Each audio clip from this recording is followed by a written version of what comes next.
X-Pac, 12360. Just gonna say that you're like free agent wise. There's pretty much yourself and Rey Mysterio that can just show up on a WWE show today and tomorrow on a New Japan show, and it'd be just fine.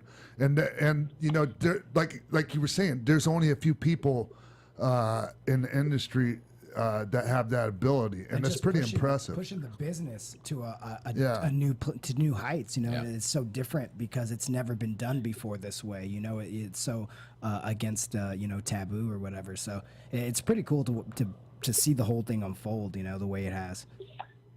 Well, it's funny too. Like if you talk about you, Sean, being kind of a pioneer, like the first small guy. I mean, you know, Sean and Brett, but you were smaller than both of them. Yeah.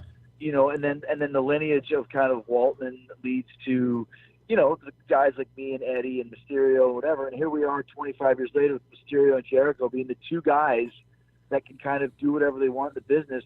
25 years ago, we couldn't even get a job on the roster. That's right. I mean, you know what I mean? It's just interesting to see how the business has changed. And it's a much smarter business now. And I mentioned this earlier.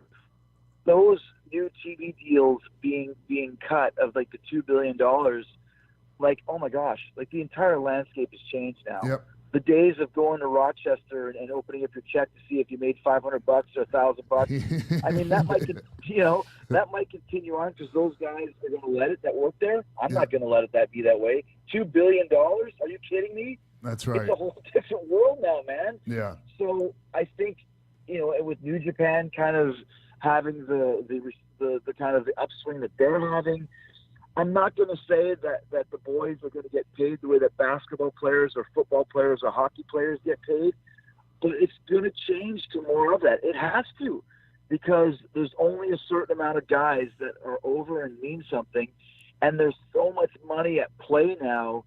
This is the test. The famous wrestlers union.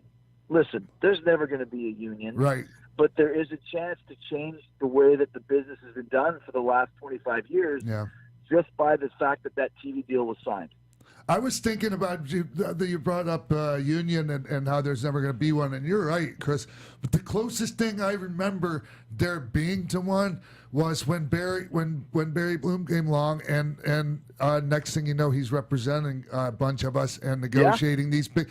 That was some serious leverage for the boys, for the talent. It was. Yeah. And it was frowned upon by Eric and Vince.